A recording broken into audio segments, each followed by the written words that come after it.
না আমি কোনোদিন দেখেও নেই বা খাইতেও দেখিনি কাউকে, বা জানিও না যে কীভাবে খাই। অর্থাৎ এক একটা ফল কিন্তু আমাদের সর্বনিম্ন হাফ কেজি, সর্বনিম্ন কিন্তু 500 গ্রামের মতো আমরা পাচ্ছি। আসলে একটা মোবাইল এবং একটা ইন্টারনেট সংযোগ থাকলে যে গ্রামেও যে আসলে শহরের যে সব কিছু আবহ চলে আসে, সেটা আমাদের নেসারউদ্দিন ভাই সেটা কিন্তু তার প্রমাণ রেখেছেন। দেখতে গাঢ় গোলাপি রঙের সবজিটির নাম বিটরুট, যা বাংলাদেশে বর্তমানে ব্যাপকভাবে সমাদৃত। বিভিন্ন পুষ্টিগুণ ও ঔষধি গুণসম্পন্ন এই সবজিটিকে সুপারফুডও বলা হয়। একসময় পাতার জন্য এটি চাষ করা হয়ে থাকলেও প্রাচীন ভূমধ্যসাগরীয় এই উদ্ভিদটি ক্রমেই জনপ্রিয় হতে থাকে। 1900 শতাব্দীতে ইউরোপে এটি চিনি উৎপাদনের জন্য ব্যাপকভাবে চাষ শুরু হয়। একবিংশ শতাব্দীতে এসে মোবাইল ইন্টারনেটের কল্যাণে সেটি নজর কাড়ে গাইবান্ধার কৃষক নেসারউদ্দিনের। এলাকায় চাষ শুরু করে দেন বিটরুটের। এলাকার বেশিরভাগ মানুষের কৌতূহল জাগে, এটি কিভাবে চাষ করে, কিংবা এটি কি লাভজনক? সেই প্রশ্নের উত্তর খুঁজব আজকের ভিডিওতে। সেই সাথে আরও জানবো বিটরুটের বিভিন্ন পুষ্টিগুণ সম্পর্কে। আসসালামু আলাইকুম দর্শক, এই মুহূর্তে আমি অবস্থান করছি গাইবান্ধা জেলার সাদুল্লাপুর উপজেলার 7 নং ইদুলপুর ইউনিয়নের রাঘবেন্দ্রপুর গ্রামে। আর এই গ্রামে একটি পরিচিত সবজির পাশাপাশি অপরিচিত সবজির চাষ হয়েছে, যেটির নাম বিটরুট। তো এই মুহূর্তে আমি আমার ক্যামেরা স্ক্রিনে স্বাগত জানাচ্ছি এই জমির মালিক জনাব নেসারউদ্দিন ভাইকে। ভাই আসসালামু আলাইকুম, কেমন আছেন? ইনশাআল্লাহ ভালো আছি। এই যে মাঝে মাঝে যে আমরা একটা গাছ দেখতে পাচ্ছি অপরিচিত, এটা কি আসলে?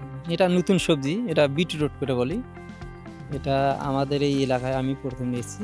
এটা বাইরে এটা চাষ হয় প্রচুর পরিমাণ, এটা বাইরে এটা রপ্তানি ভালো সেল হয়। তো এখানে আমি এই ইউটিউব দেখার পর আমি এই যে বছর চলে গেল, ওই বছর আমি এই ফলটা আনার জন্য মেলা চেষ্টা করছিলাম, পাইনি। তো এই যে বছর আজ চলতেছে, এই বছর আমি মনে করো তোমার এটা যশোর থেকে এক ভাইয়ের দ্বারা আমি আনার পর আমি নিজে চারা করছি। আমি মূলত আমার একটা লাচ্ছারি আছে, বাবা মায়ের দেওয়া লাচ্ছারি, সেখানে আমি চারা উৎপন্ন করে জমিতে আমি 400 চারা লাগাইছি। তো আমাদের এলাকা ভাবে আমি বেশি চারা লাগাইনি, 400 চারা লাগিয়ে দেখছি বলে এটা সম্ভব নেই, আমাদের মাটির সাথে ম্যাচিং হবে না। তো ইনশাল্লাহ আশা করা যায় অন্য এলাকা যা চাষ করছে তার চেয়ে আমরা তুলনা বেশি করতে পারবো।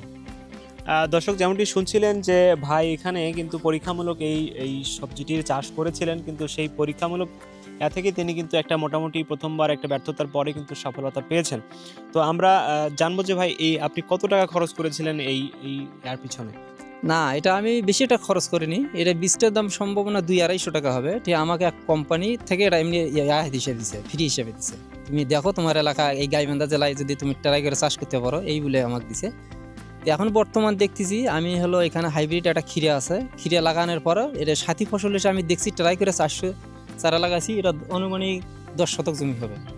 দেখা যাচ্ছে এখন বর্তমান হবে আমাদের এলাকায় তেমন একটা খরচ হয় না, এই তো 1200-1300 টাকা এখন খরচ হয়েছে। আচ্ছা, এই জমিটার পরিমাণ কতটুকু?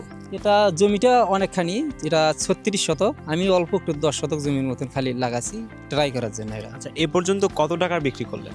না বেশি, আমি যত কোম্পানির ছেলে ছিল আমার এই লাচ্ছারির কথা বললাম, আমি লাচ্ছারি সবাইকে এমনি 2 টাকা করে দিছি, দেখো আমাদের এলাকার হয়নি, সেজন্য বেশি একটা বেচার বিক্রিও নেই। তাই বাইরে থেকে লোক আসে, ওরাই এসে 10-5 করে কেজি করে নেয়, 100 টাকা কেজি, 120 টাকা করে এরকম দেয়। তো আমি বেচছি 1010 টাকা, আরও বেচা যাবে। আজকেও নিয়ে গেছি 2 জনে। বিটরুটে থাকা আয়রন রক্তে হিমোগ্লোবিন তৈরি করে, রক্ত স্বল্পতার ঝুঁকি কমাতে সাহায্য করে। বিটরুট মস্তিষ্কে রক্ত চলাচল বাড়িয়ে দেয় এবং মস্তিষ্কের কর্মক্ষমতা বৃদ্ধি করে। কোলন ক্যান্সার প্রতিরোধ করে। পর্যাপ্ত পরিমাণে বিটরুটের জুস খেলে শরীরে টক্সিন দূর হয় এবং রোগ প্রতিরোধ ক্ষমতা বৃদ্ধি পায়। বিটরুটে রয়েছে প্রচুর fibre, antioxidant, zinc, iron, vitamin A, B এবং সি। বিটরুট কাঁচা এবং রান্না করে 2 ভাবেই খাওয়া যায়। বিটরুট কাঁচা খাওয়ায় বেশি উপকারী। বিটরুটের জুস, স্মুদি এবং সালাদ খাওয়া শরীরের জন্য বেশ ভালো। আমার হাতে এই মুহূর্তে দেখতে পাচ্ছেন সুপারফুড বিটরুট, যেটি কিনা এবার আমাদের সাদুল্লাপুরেই সম্ভব হয়েছে। আমাদের গাইবান্ধা জেলার সাদুল্লাপুর উপজেলায় কিন্তু এটা পাওয়া যাচ্ছে। প্রযুক্তির সহায়তায় উৎকর্ষ সাধন যে সম্ভব, তার দৃষ্টান্ত নেসারউদ্দিন ভাই। তিনি চান তার এলাকায় এই জিনিসটির আরও বিস্তৃতি। এজন্য প্রয়োজন উপজেলা কৃষি সম্প্রসারণ অধিদপ্তরের প্রয়োজনীয় সহযোগিতা। তাদের সহযোগিতা পেলে হাজারো কৃষক নেসারউদ্দিন হয়ে উঠতে পারেন। গাইবান্ধা সাদুল্লাপুর থেকে Rakibul Hasan, voice of youth.